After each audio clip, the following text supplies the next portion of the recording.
Hey, thanks for joining us for this digital exclusive. I'm Blake Keller. You may have heard or seen me talk about being an ambassador for the American Cancer Society's Real Men Wear Pink campaign. And throughout it, I wanted to highlight local resources or organizations who help people in their fight. And that also includes talking to a local breast cancer survivor. So I have Linda with me this morning, and Linda, is so good to see you. Thank you for coming in. Thank you. Yeah, absolutely. So you are actually also on the board for the Genesee Health Plan, and you are a cancer survivor. So thank you for your time today. Oh, sure. My pleasure. Yeah, and so I just wanted to say that your words and advice may help somebody, and I you know hope that. so. You know that, and I know you know that. So that's the point. that is the point. Just let's start things off just telling a little bit about your history of your diagnosis and how old you were and what it was. Sure. Well, right now I'm 73 years old, and when I was diagnosed with breast cancer, it was about 6 years ago, and it was kind of an interesting story because at the time my husband was very sick, and so that was sort of taking up my life. Yeah. And I have since lost him to lung cancer back in 2020. But I was very focused on him and his health, and I was supposed to go for a mammogram in May. And I was so busy, I put it off. No, I can't go today. Yeah. And finally, my primary care physician's office called me, Dr. Vijay Narajaparnu and his staff. I can't say enough about them. That, you know, Jennifer and Marilyn, and Jennifer called me and she said, did you ever go for your mammogram? You have a physical coming up. Mm-hmm. And this was the beginning of October. And I said, no, I haven't had a chance. And she said, you know, you really need to get that done. And they really kind of made me go. Yeah. And when I went, there it was. And I had a mammogram on a Tuesday. They called me on Thursday and asked me to come in for a biopsy. And Monday, I was called by my primary care physician to come in that he needed to talk to me in person. And when I went in, I was very fortunate to have a physician who was so sensitive to what he had to tell me.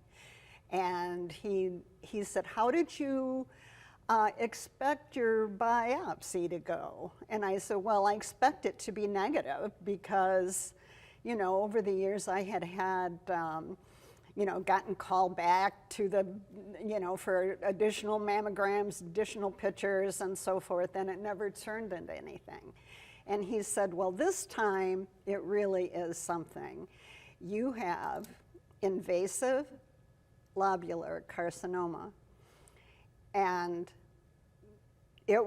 I didn't know at the time what it was, other than it was terrifying. And right after that, I was sent to an oncologist who referred me to, sorry, it's kind of an emotional memory, but he referred me to I actually had my breast surgery at the University of Michigan. So it was, it's been quite a journey. Thank you for sharing, and sorry to hear about your husband as well. Thank you.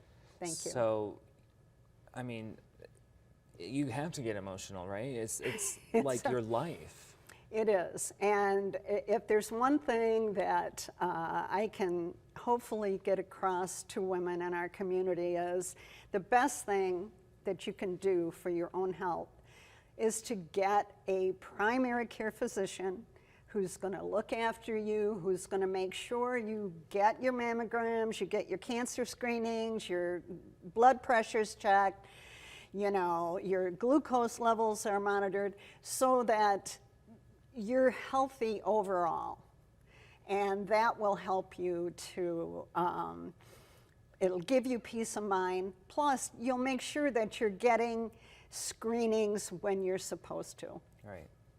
So can you talk us through the treatment process? Because you got the news, glad you had a doctor that was sensitive about it. He was. Of course, even if it's life-changing news, so Yes. you know.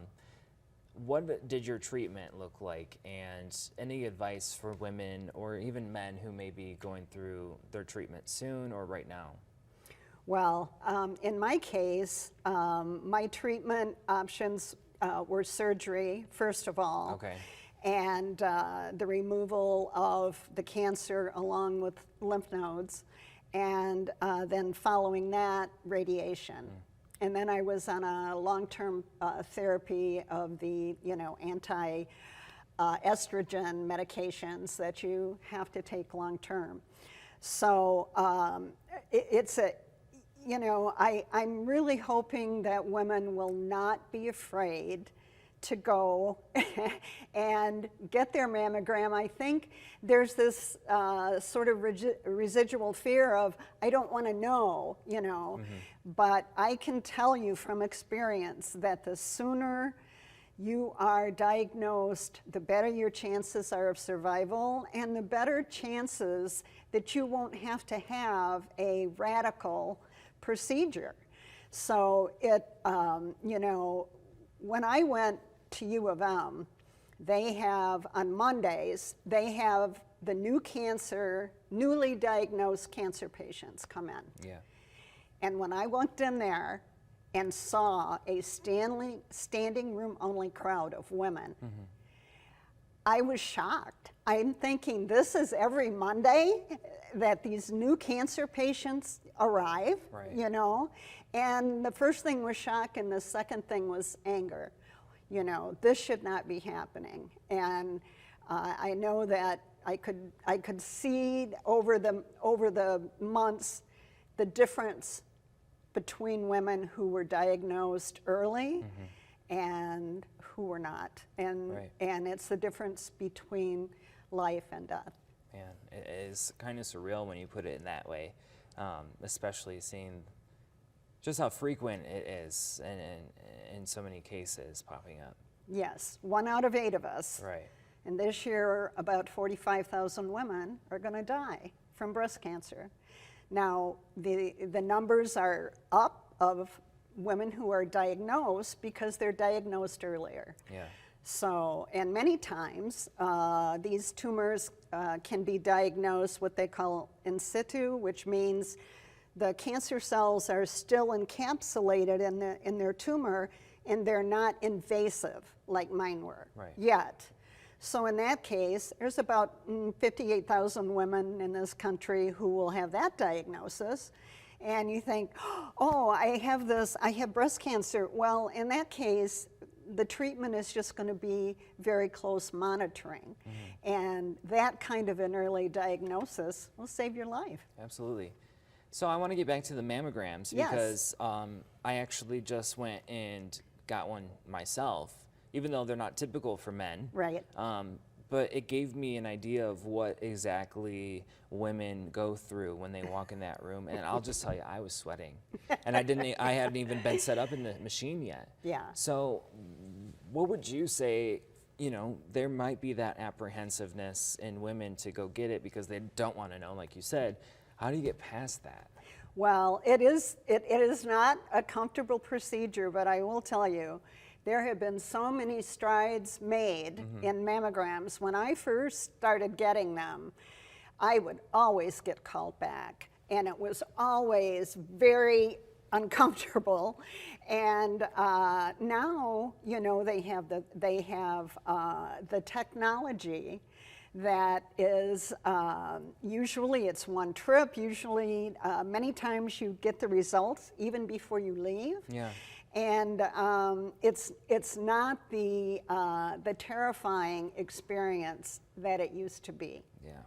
And kudos to you for going. There are Thank you. 1% of breast cancers are in men. Yeah. And many people don't understand that men can get them as well. Very much so, yeah. I've been doing a lot of research, and yeah, they're rare, but they happen. They happen, definitely. So, Linda, one thing you will wish you had known before starting your treatment journey? I think what I wish I would have known is really what the needs are of cancer patients. Yeah. After I finished my treatment, I discovered that I was in a very, quite a depression. And you would think, well, you're done with treatment, you've been told you don't have, active cancer now, you should be feeling great. Well, the issue is you're so focused on getting through the treatment and having the treatment, and I had the surgery and then the radiation, and just getting through that just takes all of your energy and all of your focus. And then afterwards, I just felt like I couldn't get past it. Yeah. I was very much in a funk. I just kept dwelling on it, and it felt very fearful about the future. But since then, I did get help. I saw a really good therapist, and there are therapists out there who just deal with breast cancer patients. Yeah. And it really made a difference to get me, past that. And so consequently, through Genesee Health Plan, I did a series of focus groups with cancer patients as well as with their caregivers, Yeah. to find out what is it, when you were going through this, what is it that you needed? And there were some very interesting findings that came out of that, because what I discovered is that our communities do have a lot of resources, but they're hard to find sometimes. Right. And anyone that is diagnosed, what I would encourage you to do is you have to be very aggressive about getting help when you need it. Talk to the social worker. Every cancer treatment center has a social worker there. Talk to the social worker and find out what is out there that can help me. There are people that volunteer to clean your house. There are organizations that will help you with the cost, and childcare and all of those things. So it's up to you to advocate for yourself and make sure that you understand what services are available to support you in your journey. Now, mammograms are covered by everybody. There's no Medicare, Medicaid, private insurance. If you're uninsured, you can go to Genesee Health Plan or to your local, health department. And there's no reason to not have a mammogram. And there's no reason to be afraid, because the only thing it's going to do is help you. Yeah, save your life potentially. Exactly. Yeah, why would you ever mess with that? For real though, yeah. I just wanted to. You said something about finding your help and through the therapist. Was there any other support system that you had at the time that really helped you through this journey? Well, of course, my friends and my family. Yeah. I have 2 children and 5 grandchildren and 2 dogs and some very close friends, and they really did, for the most part, support me. Now, I will say, it's very important. Don't listen to people with conspiracy theories, or do you really have cancer, and you should take cinnamon and that kind of thing. Listen, if you have been diagnosed with cancer, you have cancer, and you need to get treatment for it. And don't, when you go to the internet, make sure you go to really good websites. Cancer.org is amazing. University of Michigan, the Mayo Clinic. I mean, go to websites that are going to give you good, solid information and not try to convince you otherwise. Right. potentially set you off on a whole different on path. a whole different path that can cost you your life. Yeah. Don't want to do that. Don't want to do that. So, having family members who have gone through this battle as well, and noticing just kind of the person that they were and the person that they are now, not that they're in remission, thankfully. Did you ever find yourself to have a revelation about yourself through this experience, or a self-discovery? Like, it really changes your life. So It does. How did you come out on the other end? Well, I learned some very good coping mechanisms that my therapist helped me with. And I started to channel that negative energy and that depression into trying to do good, and into trying to educate women how important it is to care for yourself. You know, we are the center of our family.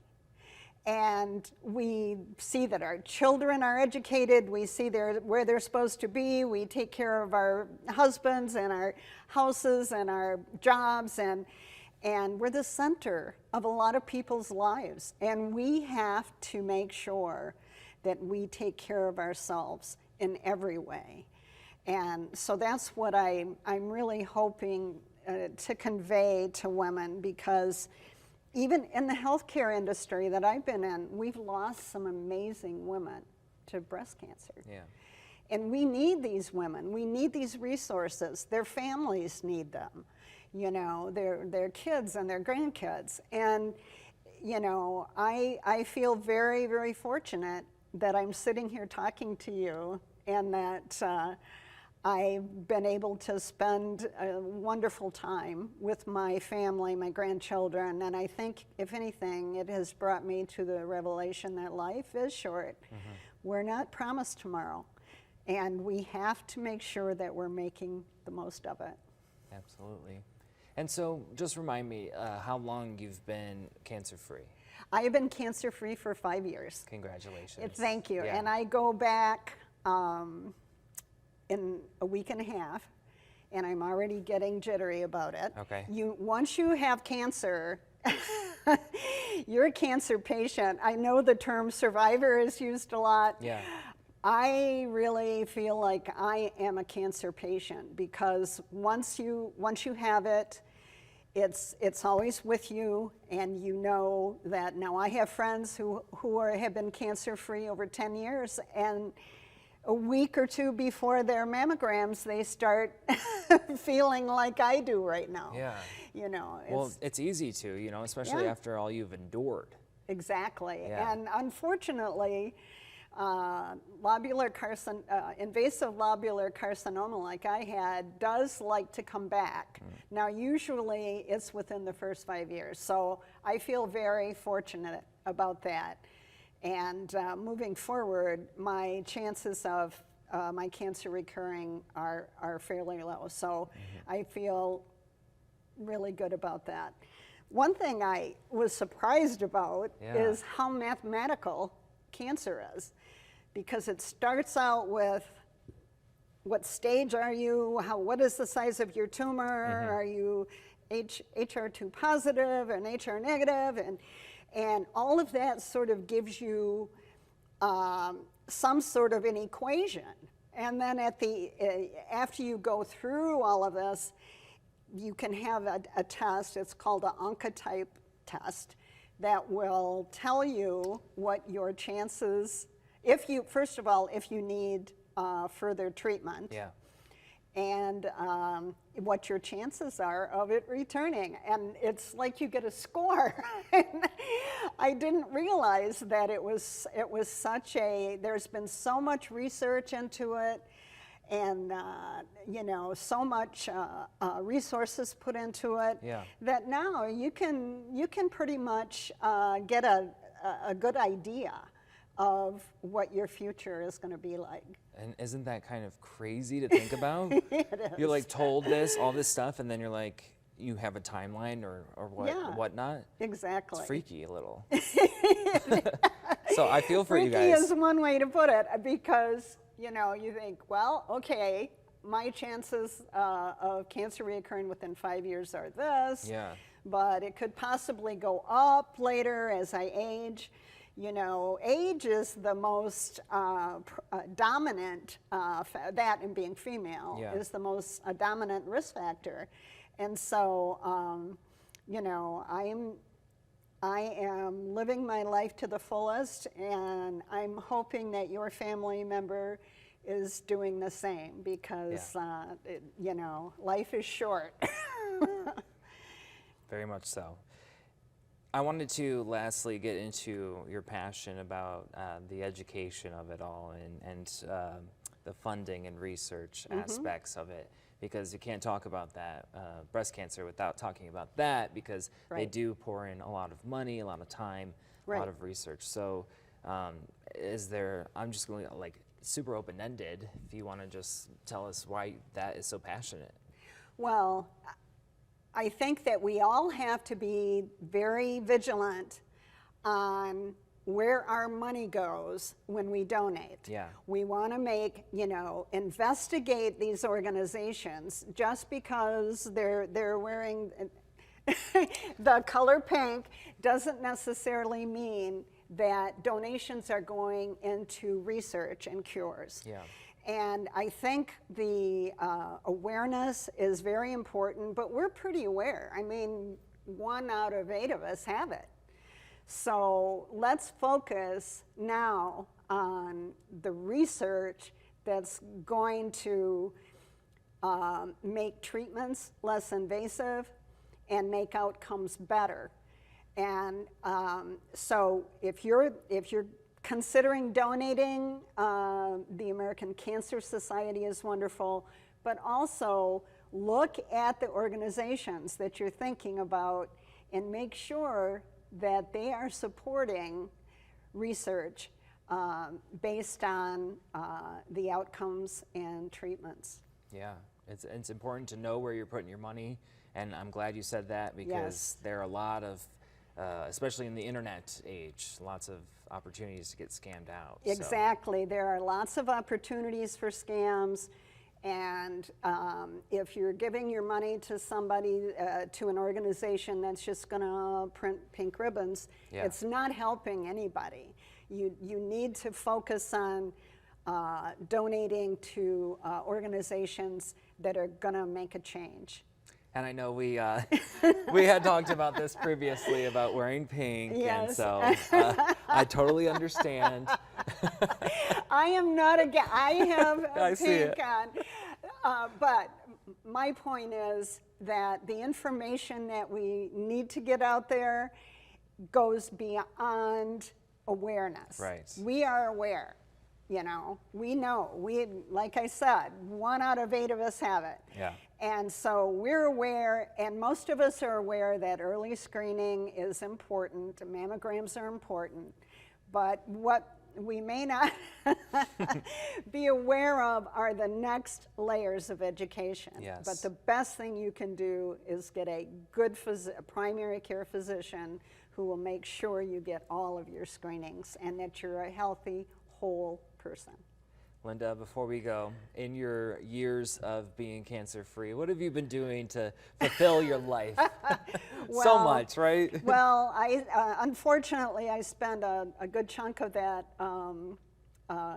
caring for my husband, and after his passing, I actually have done a lot of travel, and because it was something that I always wanted to do. I didn't retire until I was diagnosed.